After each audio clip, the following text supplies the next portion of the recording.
اب ہم اس کو تھوڑا سا آگے لے جاتے ہیں، بڑا ہو گیا، اب بلوغت کے قریب پہنچ گیا، اب یہاں پر والدین کی کیا ذمہ داری ہے؟ دیکھیں، اس سے پہلے بھی کچھ باتیں میں کرنا چاہوں گا، جی، کیونکہ اصل تعلیم و تربیت ہے۔ بچپن میں جو آپ نے تعلیم و تربیت کر دی، اسی کے اوپر سارا مدار کار ہے، صحیح، تو اس کے اندر اچھی تعلیم و تربیت کا حکم دیا گیا، اور پھر اگر ایک سے زیادہ اولاد ہو تو ان میں انصاف کرنے کا حکم دیا گیا، اور اس میں لڑکے لڑکی کا کوئی ڈفرینشیٹ نہیں ہے، کوئی فرق نہیں ہے، دونوں اگر کوئی چیز لایا تو سارے بچوں میں برابر برابر تقسیم کرے، اور بلکہ بزرگ فرماتے ہیں کہ پہلے بیٹیوں سے ابتدا کرے پھر بیٹوں کو دے، کیونکہ بیٹیوں کے دل تھوڑے چھوٹے ہوتے ہیں، تو اس لیے ان کا زیادہ خیال رکھے اس اعتبار سے، باقی تقسیم میں برابری کرے۔ پھر تعلیم و تربیت اچھی ایک بڑا زبردست موضوع ہے، لیکن اس کو میں بریفلی نبی علیہ السلام کی حدیث شریف کی روشنی میں بتاتا ہوں کہ اچھی تعلیم و تربیت کیا ہے۔ جی، کہ اللہ کے حبیب صلی اللہ تعالیٰ علیہ وسلم نے ارشاد فرمایا کہ ادبوا اولادکم علی ثلاثۃ خصال، سبحان اللہ، اپنے بچوں کی 3 خصلتوں پہ تربیت کرو، ان کو ادب سکھاؤ۔ فرمایا کہ حب نبیکم، اپنے نبی علیہ السلام کی محبت سکھاؤ، وحب اہل بیتہ،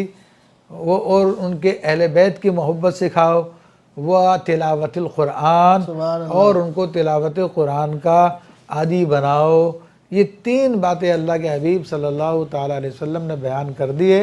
ان 3 باتوں پر اگر آپ اپنی اولاد کی تربیت کر رہے ہیں، پھر آپ دنیا کا جو علم اپنے بچوں کو پڑھانا چاہیں، آپ اس کو انجینئر بنائیں، ڈاکٹر بنائیں، آپ اس کو بزنس مین بنائیں، آپ اس کو لائر بنائیں، جو بھی بنانا چاہتے ہیں آپ بناتے رہیں، اس میں کوئی ممانعت نہیں ہے، لیکن یہ 3 باتیں بہت لازمی ہیں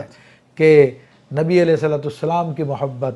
آپ کے اہل بیت صحابہ کرام کی محبت، اولیاء کرام کی محبت، اور تلاوت قرآن پاک، یہ 3 چیزیں آپ سکھا دیں تو آپ نے اپنی ذمہ داری ایک حد تک پوری کر لی ہے۔ پھر اس کے بعد جب بچہ بالغ ہو جاتا ہے تو اس کی شادی کا مسئلہ ہے، اور شادی کے اندر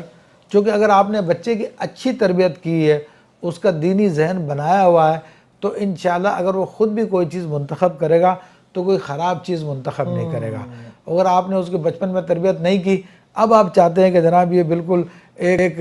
صوفی کی طرح جو ہے کوئی شریف عورت کو تلاش کر لے، تو بڑا مشکل ہے، صحیح بات، بہت مشکل ہے۔ وہ جو دماغ جو اس کا بچپن سے چل رہا ہے وہ تو ہر چیز کو اسی پہ پرکھے گا، اسی پہ سوچے گا، تو ہاں، یہ بہت مشکل ہے۔ پھر